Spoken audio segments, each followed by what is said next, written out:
अब 122 को उसके वैल्यू से कंपेयर करो 2 से, नहीं बड़ा है तो सही पोजीशन पे होता है, बड़ा है नेक्स्ट एलिमेंट है कितना है 322 छोटा है क्या 122 से, नहीं बड़ा है तो सही पोजीशन, नेक्स्ट एलिमेंट इधर जाने वाला है, कौन सा एलिमेंट है 52 छोटा है 22 से, मतलब सही पोजीशन, नेक्स्ट 6 छोटा है क्या तभी सही पोजीशन, इसके दो चाइल्ड बना कितना है छोटा है इससे तो इधर आ जाएगा 222, इधर कितना हो जाएगा 12, इधर इसको काट के यहाँ 12 लिख दिया, ठीक है। अब 12 को उसके वैल्यू से कंपेयर करो 122 से छोटा है फिर 12 होगा, इधर 122 आ जाएगा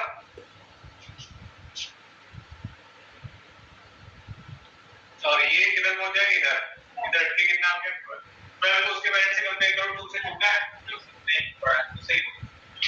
अब इसका चाइल्ड बने 1 को अपने पेरेंट से कंपेयर करो छोटा है स्क्वायर होगा, ये हट जाएगा उधर 1 हो जाएगा, इधर कितना हो जाएगा 122, इसको इससे कंपेयर करो छोटा है नहीं छोटा है, ये हट जाएगा इधर कितना आ जाएगा 12, इसको इससे कंपेयर करो छोटा है तो इधर आ जाएगा 2, इधर आ जाएगा 1,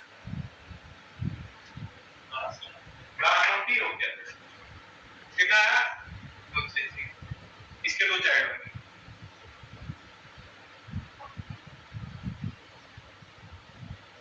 इसको इसके वैल्यू से कंपेयर करो बड़ा है तो सही है, इसमें क्या आएगा ना कुछ नहीं सर ये कंप्लीट बाइनरी ट्री है और स्माइली जो मिनिमम की तरह बचा तो कंप्लीट बाइनरी ट्री को और पूरे होने चाहिए ऐसा नहीं होगा तो है ना पूरे लेकिन इसमें मजा है आपको खाली है अब तो ये जो है उसे नदी छोड़ेंगे ना, अब जो ऑड आए एलिमेंट में पानी छोड़ना पड़ेगा। सर एक बात आया था इससे पहले लॉगिंग टाइम कॉम्प्लेक्सिटी ठीक है क्या लॉगिंग टाइम कॉम्प्लेक्सिटी इसकी टाइम कॉम्प्लेक्सिटी हो सकती है, log n लिखा था या फिर log in कह रहे हो, क्या कह रहे हो log n लिखा होगा ना, टाइम कॉम्प्लेक्सिटी होती है जिसको कांस्टेंट से स्टार्ट करते हैं, बिग O ऑफ 1 जिसे कहते हैं, कांस्टेंट टाइम होती है कि अगर आपका कोई भी काम एक ही इटरेशन में हो रहा है तो वो कांस्टेंट है, आप किसी भी लूप को चला रहे हो कहां तक n तक तो बिग O ऑफ n होता है। टाइम और स्पेस कॉम्प्लेक्सिटी कंप्लीट एक चैप्टर है जो लगभग 8 से 10 दिन में पढ़ा जाता है, डीएसए में पढ़ना होता है, नहीं पढ़ा तो जब डीएसए स्टार्ट करते होगे जिसका भी डीएसए है वो आपके सर जरूर पढ़ाएंगे, जिन्होंने डीएसए स्टार्ट किया होगा वो पढ़ भी रहे होंगे है ना, उसको मेजर करना आना चाहिए।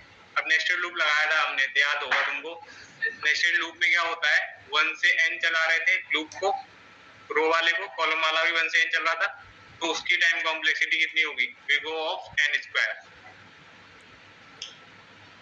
बस इनपुट के बेसिस पे ही हमारे वो इटरेशन चल रहे होते हैं वो तब वो डिसाइड की जाती है, तो इनके लिए तुम्हें कॉन्स्टेंटली बस याद रख लेना है और कुछ। हाँ बोलो। जैसे आपने ये मतलब उसको ट्रावर्स करेंगे तो हमारी आउटपुट आएगी है ना, तो ट्रावर्स करने में भी ट्री में जैसे pre order in order post order होता है, हमें कैसे पता चलेगा कि हमें कौन सा ट्रावर्सिंग ऑर्डर लेके चलना है? हमारा जो बाय डिफॉल्ट ऑर्डर है ना इसमें मीन हीप के केस में वो लेफ्ट टू राइट ही चल रहा होता है, ये एलिमेंट को अरेंज ही ऐसा किया है कि log n टाइम कॉम्प्लेक्सिटी में वो रीड हो जाए, ट्रैवर्स हो जाए, ऐसे स्टोर करके चलता है। यहाँ पे अगर इसी डेटा को हम स्टोर करेंगे क्या बोलते हैं इसमें एरे डेटा स्ट्रक्चर के अंदर, वहां कॉन्टिन्यूअस हो जाएगा। अगर हम इसको करेंगे लिंक लिस्ट डेटा स्ट्रक्चर के अंदर तो रैंडम होगा, बट एड्रेसेस के बिहाफ पे वो ट्रैवर्सिंग हो रही होती है।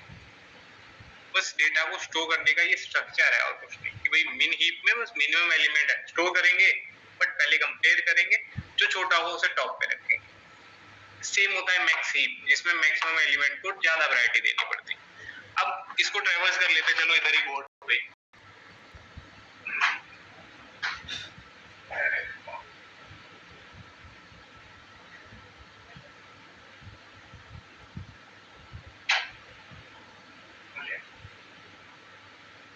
ठीक है, अब मेरा ट्रैवर्सिंग का स्टार्ट होगी टॉप से, पहला एलिमेंट वन आएगा। दूसरा राइट में क्या है, इसके राइट में क्या है,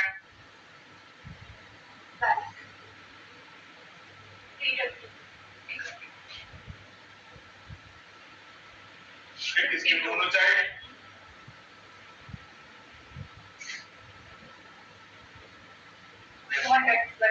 ठीक है ना।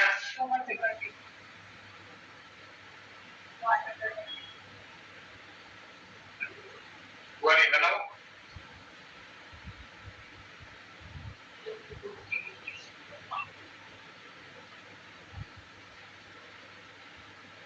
कुछ ऐसा एक्सपेक्ट कर रहे हैं,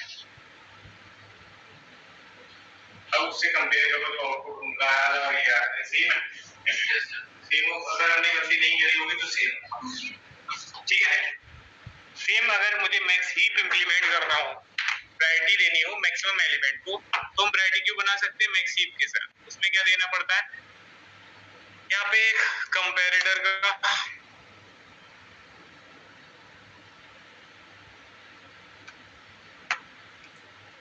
रिवर्स ऑर्डर, बस मैक्स हीप इंप्लीमेंट हो गया। अब मैक्सिमम एलिमेंट को वो टॉप पे रखेगा, कुछ नहीं करना, वैसे ही कंपेयर करते चलना, एक एक एलिमेंट डालते चलो, कंपेयर करो। छोटे होने पे तब हम ईपी पाई कर रहे थे, स्वैप कर रहे थे, अब बड़े होने पे स्वैप करना है बस। बढ़िया, तुमने जाके पढ़ा। अच्छा ये कोड तो भेजा हुआ है मैंने। अच्छा इससे इम्पोर्टेंट कुछ और पढ़ाना है, इससे पहले हमको पढ़ना था वो जो स्लाइड आई थी कल,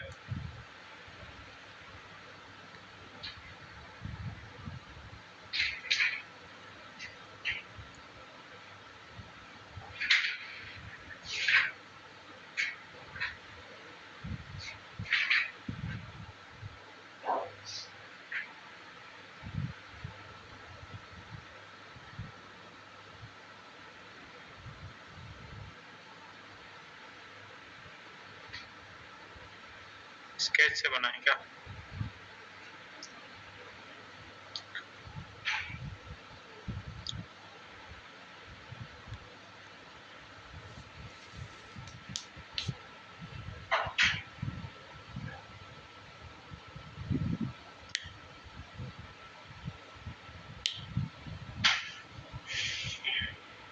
ठीक,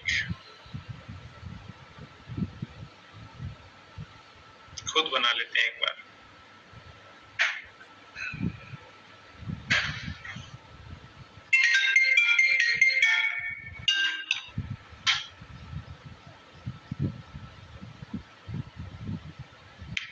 कोई भी एक क्लास बनाते हैं, देखो क्या पढ़ने जा रहे हैं हाउस में।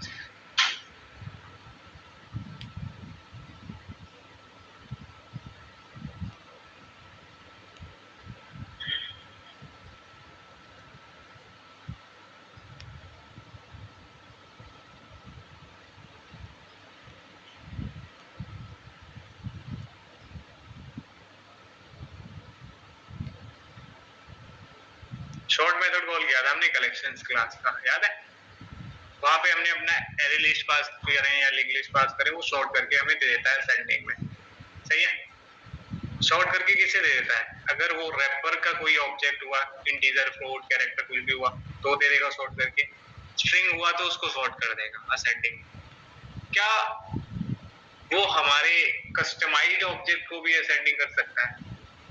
कस्टमाइज्ड ऑब्जेक्ट मतलब हमने एम्प्लॉय के 100 ऑब्जेक्ट बना के एरे लिस्ट में डाले हुए हैं, उनको असेंडिंग करना है, कर देगा क्या, नहीं करेगा सर, नहीं करेगा। हाँ बट हमको तो करवाना है, उसके लिए थोड़ा सा मेहनत करनी पड़ेगी, तब करेगा। मेहनत क्या करनी पड़ेगी, लॉजिक लिखना पड़ेगा।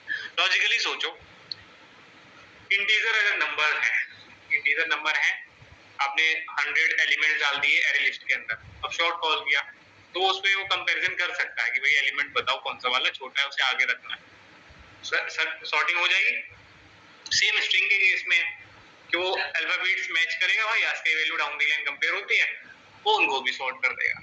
बट जो तुम्हारे एम्प्लॉय के ऑब्जेक्ट बनाए तुमने 10 या 100 जितने भी बनाए, हर एक ऑब्जेक्ट को मेमोरी तो मिल ही रही है, अब वो किस बेसिस पे उनको असेंडिंग कर, सर आप हम चाहते हैं आईडी के बेसिस पे कर दें, अपने आप आईडी उठा के कर लेगा क्या कंपैरिजन? डाउन दी लाइन जो कंपेयर होते हैं ना एलिमेंट, वो एक मेथड कॉल करते हैं, उस मेथड का नाम ही है कंपेयर टू। क्या नाम है? कंपेयर टू मेथड हर एक क्लास में, रैपर हो या क्या बोलते हैं स्ट्रिंग हो, अवेलेबल होता है। ये कंपेयर टू मेथड याद है स्ट्रिंग के केस में हमने कॉल किया था? नहीं भी याद है तो लो मैं करा देता हूँ।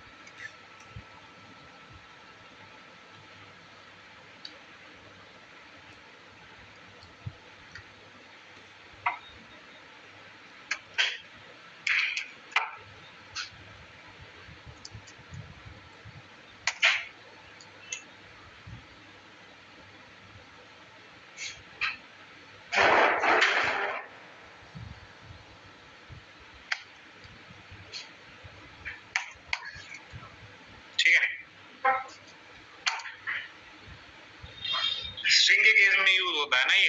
चलो मैं दो वेरिएबल ले लेता हूँ, कंफ्यूज हो जाओगे तुम। S1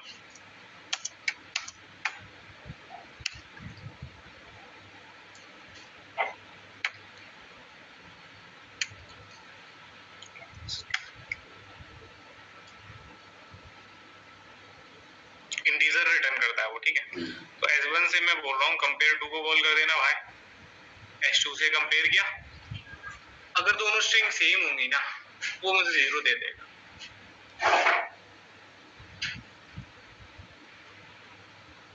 सर इसका h ना स्मॉल कर देते हैं, चलो -32 बोल रहा है, क्योंकि पहला वाला जो S1 है ना उसके h में और स्मॉल वाले h में 32 का डिफरेंस होगा ना आज के वैल्यू में। ये हमेशा छोटा होगा ना। कैपिटल H जो होता है, कैपिटल की आज से वैल्यू 65 से 90 जाती है, वो 97 से स्टार्ट होता है, 122 जाता है, तो वो बड़ा होता है। स्मॉल h का आज का वैल्यू 32 बड़ा होगा किससे? कैपिटल H से। अब मुझे बताओ, चलो h मत लो, ये तो याद है ना, आंसर अभी भी वही आएगा। अब ये कितना है? 65 है, ये कितना है? 97 है। S1 में 60 ये जा रहा है ना कैपिटल A, S2 में स्मॉल a है। पहले लेटर को बताओ कंपेयर करके। डाउन दी लाइन जो कंपेयर टू मेथड है ना वो क्या करता है, वो तुम्हें मैं बता देता हूँ। वो क्या करता है, वो पहले स्ट्रिंग में से माइनस कर देगा दूसरी स्ट्रिंग। डाउन दी लाइन किसमें सब्ट्रैक्शन होगा? आज का वैल्यू में। तो स्मॉल a और कैपिटल A की आज का वैल्यू तुम्हें को पता है 65 माइनस 97 होगा, क्या आउटपुट आएगा? -32 आएगा। उल्टा कर दे तो प्लस में 32 आ जाएगा, उसमें कैपिटल कर दिया, इसमें ऊपर वाला स्मॉल है, S1 मतलब स्मॉल है, 97 गया, 97 माइनस 65 होगा, कितना आएगा? ये भी ठीक है। इसके अलावा अब मैं क्या करूं, यहाँ पे डबल कोट्स में मैं लिख देता हूँ A, स्ट्रिंग ही है ना, डबल कोट्स स्ट्रिंग होता है, डबल कोट्स में लिख देता हूँ B। छोटा है, A की 65 है, ये 66 है, 65 माइनस 66 करेगा तो कितना आएगा? -1। तो पहला वाला स्ट्रिंग अगर छोटा है दूसरे वाले स्ट्रिंग से तो नेगेटिव में आउटपुट आएगा, उतना ही नेगेटिव आएगा जितना तुम डाल रहे हो कैरेक्टर, कितना डिफरेंस होगा। अगर पहला वाला बड़ा है दूसरे वाले स्ट्रिंग से तो पॉजिटिव में आएगा, दोनों सेम हुए तो 0 आता है। यही लिखा हुआ है, यहाँ आ जाओ तो मैं दिखाता हूँ। इसे पढ़ते हैं एक-एक करके, क्योंकि शॉर्ट मेथड जो है ना वो सिर्फ रैपर्स और स्ट्रिंग के लिए काम करेगा। अभी हम अगर अपने एरे लिस्ट के अंदर एम्प्लॉय का ऑब्जेक्ट डालेंगे उनके लिए काम नहीं करेगा, मना कर देगा। कब करेगा? तब करेगा जब आप अपने उस क्लास के अंदर कंपेरेबल नाम के इंटरफेस को इंप्लीमेंट कर लोगे, उनके कंपेयर टू मेथड को ओवरराइड कर लोगे। क्यों करना है, क्या करना है, यहाँ लिखा है, आओ पढ़ो। When working with custom types or trying to compare objects that are not directly comparable, we need to make use of comparison strategy। कोई strategy तो यूज करनी पड़ेगी ना। हाँ, we can build one simply by making use of comparator or comparable interfaces. ठीक है, comparable is an interface defining a strategy of comparing an object with other objects of the same class के object होंगे ना multiple. हाँ, this is called the classes natural ordering. अच्छा, natural ordering कैसे आएगी, क्या आएगी, फिर बताएंगे. So the sorting order is decided on the return value of the compare to. Sorting कैसे करेगा, हमने कहा जो छोटा होगा उसको पहले रखेगा ना लाके. सॉर्टिंग असेंडिंग में कैसे एलिमेंट आते हैं, मिनिमम एलिमेंट को स्वैप करके आगे लेके आते हो ना तुम. मैक्सिमम को अगर मैक्सिमम है तो वो पीछे जाएगा और वैल्यू बराबर है तो उसको वहीं छोड़ देते हो. तो ये कंपेयर टू मेथड अगर रिटर्न करता है 0 तो वो कहेगा सही जगह पड़ा हुआ एलिमेंट, इसको मत छोड़ो, आगे वाला कंपेयर करो. पहला वाला ऑब्जेक्ट जो तुमने भेजा वो बड़ा है, दूसरा वाला छोटा है. दूसरा वाला छोटा है तो वैल्यू किस में आएगी, पॉजिटिव में आएगी. कभी देखा तुमने, पॉजिटिव में आएगी तो बड़े वाले बड़ा हो गया, कंफर्म कि यहाँ पहला एलिमेंट बड़ा है. अगर वैल्यू पॉजिटिव आई तो बड़ा है तो तुम्हें स्वैपिंग कर. तो वो तुम्हारा जो सॉर्ट मेथड है ना तब स्वैप करता है जब पहला एलिमेंट बड़ा होता है. अच्छा, इन सबको कंपेयर टू को साइड कर दो.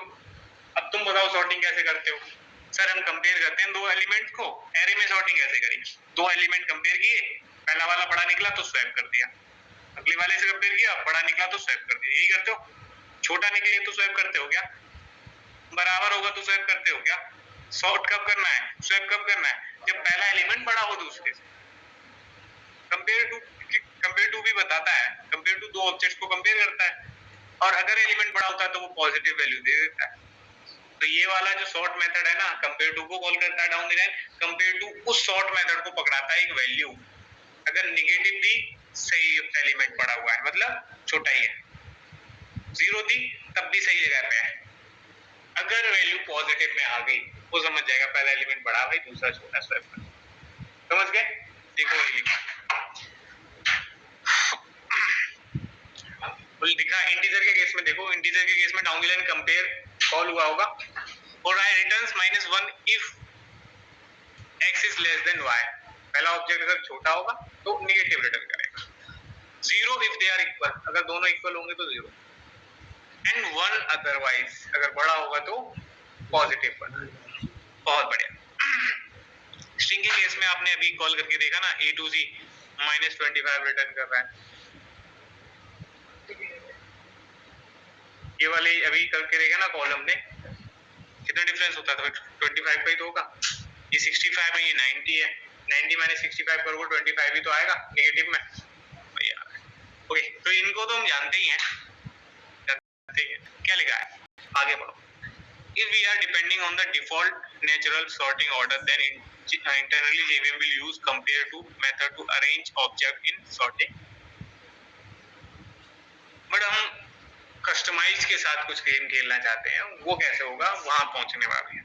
बोल रहा है if we are not satisfying with default natural sorting order, if default natural sorting order is not available, then we can define our own customized sorting by comparator object. मतलब default natural sorting order तो wrappers के साथ है ना काम करता है, string के साथ काम करता है.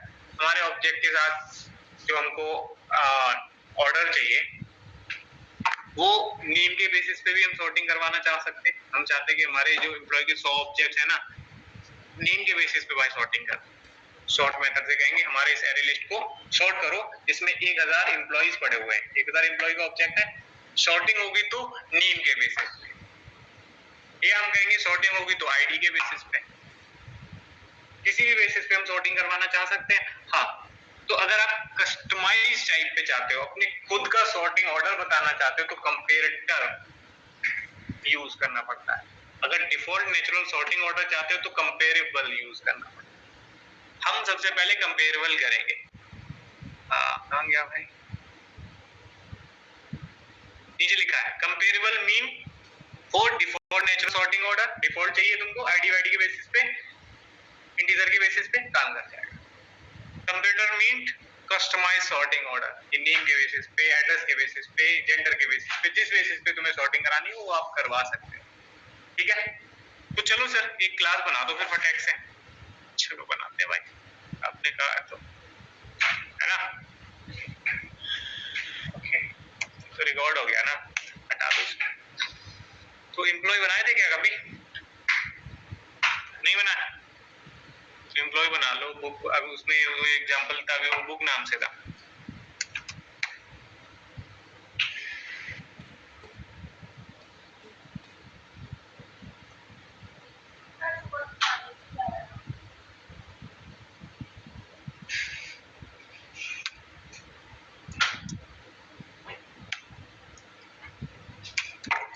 देख रहे हो, मैं ही नहीं हंसता तुम्हारी बात पे, ये सब हंसते हैं। बट मेरे को नहीं पता ना, वो बात तो तुम्हें नीचे जाके पूछनी चाहिए। जो अकाउंट्स में बैठे उनसे पूछ सकती हो तुम। नीचे वो जो प्यून घूमते रहते हैं उनसे बोलोगे पर पानी नहीं आ रहा भैया, पानी भेज दो, तभी तो आएगा। अब मेरे पास पानी रखा है तो मैं क्यों जाऊंगा उधर देखने? अरे खत्म हो जाएगा, मैं जाऊंगा, नहीं मिलेगा तो मैं कॉल कर दूंगा, भाई भेज दे, वो भेज दे। नहीं, वो गंदा पानी है। उस पानी को तुम पियोगे तो बीमार पड़ जाओगे।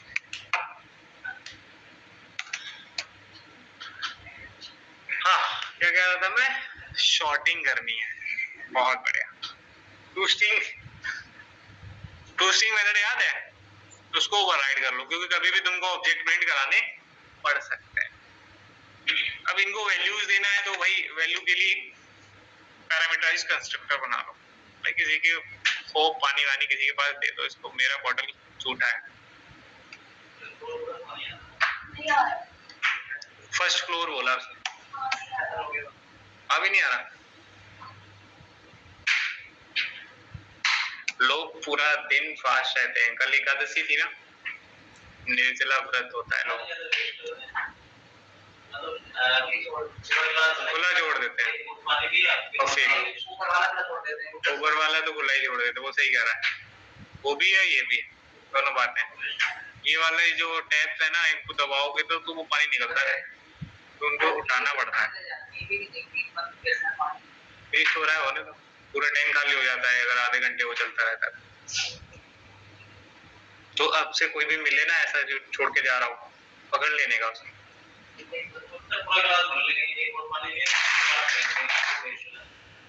ये तुम तोड़ के क्या जताना चाहती हो कि तुम्हें मैं पानी दे दूंगा? ये पहले भी तो किया था, तब आपने कहा था मेरी बोतल से कोई नहीं पीता, लेकिन अभी मैं कह रहा हूँ ना मेरी बोतल झूठी है, उस दिन नहीं थी तो मैंने दे दिया था। अच्छा, कंपेरेबल को इम्प्लीमेंट करते हैं, पानी वानी तो आता जाता है। हाँ, तो बेटा यहाँ मत मरो ना।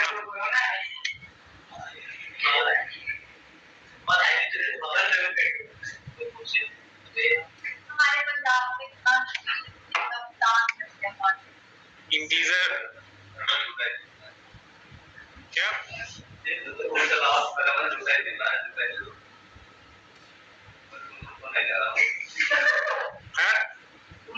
तुम्हें उससे ज्यादा प्यास लग गई?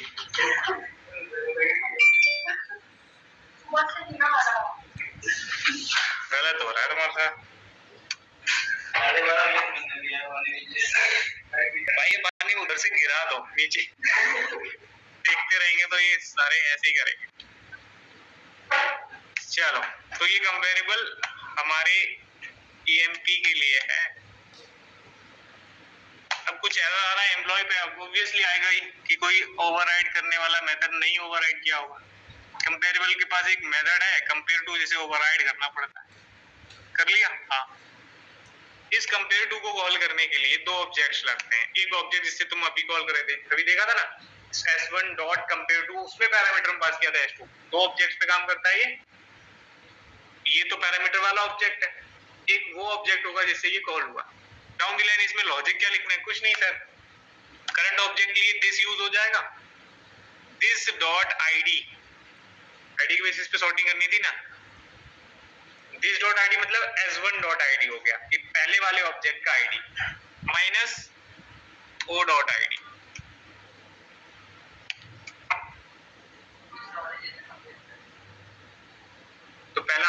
ऑब्जेक्ट अगर बड़ा होगा दूसरे वाला छोटा होगा तो उस केस में ये क्या करेगा, पहले वाले ऑब्जेक्ट की आईडी ज्यादा होगी दूसरे वाले की छोटी होगी तो ये पॉजिटिव रिटर्न करेगा। शॉर्ट मेथड को पॉजिटिव चाहिए होता है सॉर्टिंग के लिए। अगर पहला वाला आईडी छोटा हुआ दूसरा वाला आईडी बड़ा हुआ तो ये नेगेटिव रिटर्न करेगा, तो समझ जाएगा भाई छोटा है रहने दो। बस इतना ही करना होता है। कितना कर लिया?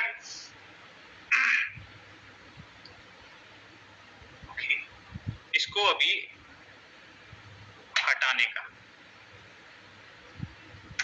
क्यों हटा दिया सर अभी समझाएंगे। आप अपना एरे लिस्ट या लिंक लिस्ट कुछ भी बनाओ पहले। इसका टाइप होगा EMP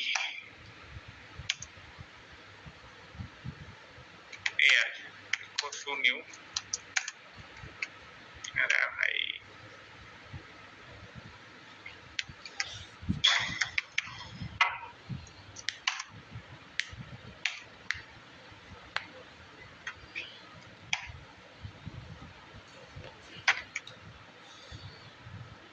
बन गया। अभी कंसोल को साइड कर, एलिक्स बन गया एम्प्लॉय टाइप का। अब AL डॉट ऐड करेंगे, मेथड को कॉल करेंगे, इसमें क्या जाएंगे एम्प्लॉय का ऑब्जेक्ट बना ले, न्यू से बनता है एम्प्लॉय। उधर हमने सिर्फ पैरामीटराइज कंस्ट्रक्टर छोड़ा हुआ है इसलिए हमें सारी वैल्यू यही देनी पड़ेगी। आईडी 1 है, फिर नेम कुछ भी डाल लो, अंकित है ना अपना, जेंडर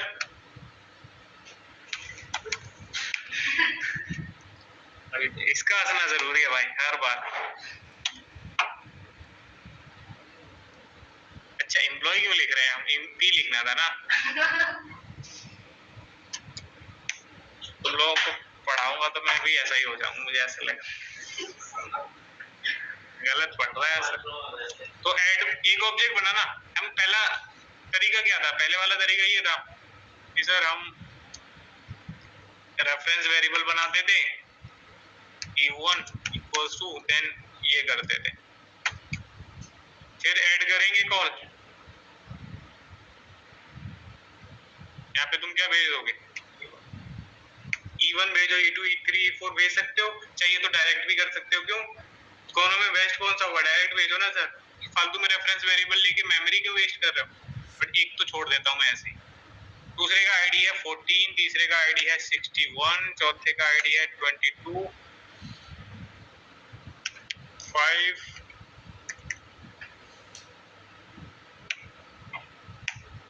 ऐसे कुछ ऑब्जेक्ट्स पड़े हुए हैं।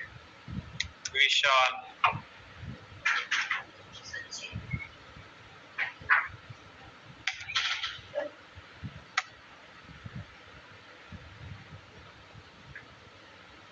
अरे नहीं ना, कुछ और भी यूज कर लो।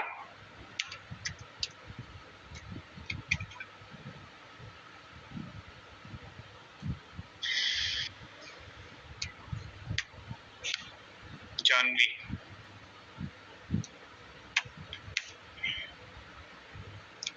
और बताओ कुछ नहीं है कुछ। होगा लोकेश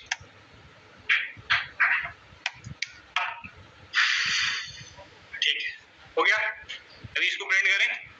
सर आप एरे लिस्ट को प्रिंट करोगे, एरे लिस्ट में तो सर एम्प्लॉय का ऑब्जेक्ट है, एरे लिस्ट का टू स्ट्रिंग चलेगा, वो एम्प्लॉय के ऑब्जेक्ट को प्रिंट करेगा। और हर एक एम्प्लॉय के ऑब्जेक्ट को प्रिंट किया गया तो एम्प्लॉय क्लास का टू स्ट्रिंग चलेगा पर ऑब्जेक्ट एक बार। कितने ऑब्जेक्ट है, 7-8 है, 7-8 बार चलेगा। सारे ऑब्जेक्ट प्रिंट हो रहे हैं। हाँ सर ये रहा 1 2 3 4, ये सब कहाँ से आ रहे हैं, ये सब देखो इस स्क्वायर ब्रैकेट के अंदर आ रहे हैं ना। पहले इंटीजर वेरिएबल होते तो स्क्वायर ब्रैकेट के अंदर कॉमा सेपरेटर आते थे ना, अब एम्प्लॉय के हैं तो एम्प्लॉय वाले आते। सब सही चल रहा था बट फिर हमें एकदम से याद आया कि हमें हो सकता है इस एरे को या एरे लिस्ट को शॉर्ट करना पड़े। तो कलेक्शंस नाम की एक क्लास है जिसका एक शॉर्ट मेथड था, उसको हम बोले भाई AL ऑब्जेक्ट को शॉर्ट कर दो ना।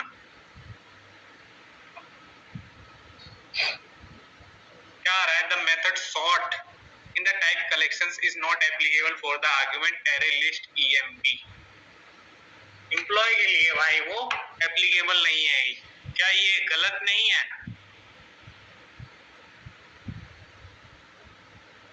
एरे लिस्ट कहाँ है तुम्हारा? ये रहा। क्या ये भेदभाव नहीं?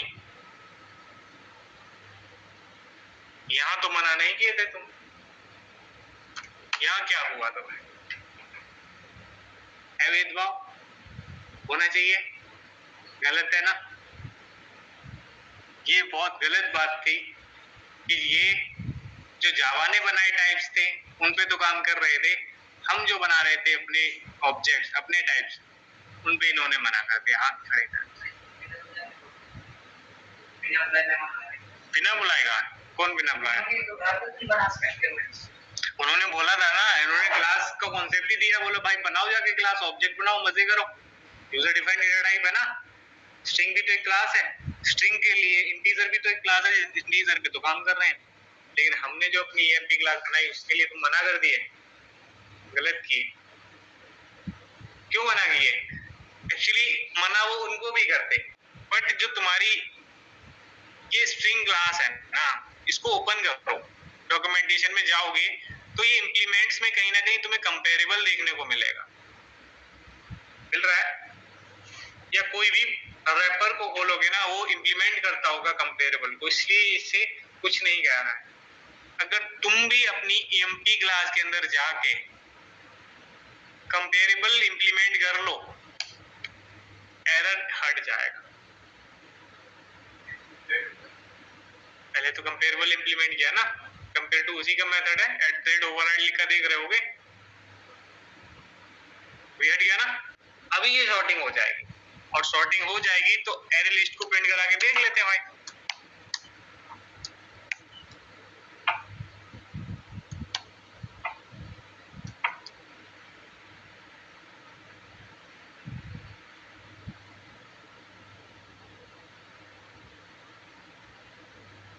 वन के बाद जो ऑब्जेक्ट था वो 14 डाला था हमने, 14 के बाद जो ऑब्जेक्ट डाला था वो था 10।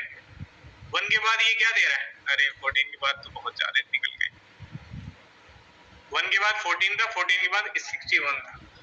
वन के बाद यहाँ पे कौन सा आ रहा है? 5। 5 के बाद कितना आ रहा है? 10। 10 के बाद अब कितना आ रहा है? 14। 14 के बाद कितना आ रहा है भाई? 22। 22 के बाद 61 के बाद 89। क्या ये ऑर्डर असेंडिंग है? आईडी के बेसिस पे सॉर्टिंग हुई है? तो कस्टम टाइप में भी सॉर्टिंग हो सकती है अगर आपके ऑब्जेक्ट्स कंपेरेबल टाइप के हो। डाउन दी लाइन जो प्रायोरिटी क्यू था ना, वो भी तो कंपैरिजन कर रहा था ना, बड़ा छोटा चेक कर रहा था ना, वो इसलिए क्योंकि वो कंपेरेबल टाइप्स होते हैं, इंटीजर सारे। बट सर हमें कोई, ये तो डिफॉल्ट नेचुरल सॉर्टिंग ऑर्डर हो गया, कंपेरेबल से कर दिया, बट हमको डिफॉल्ट नहीं चाहिए, हमको क्या चाहिए? कस्टमाइज्ड ऑर्डर चाहिए। कस्टमाइज्ड ऑर्डर के लिए उन्होंने दूसरा इंटरफेस बताया ना,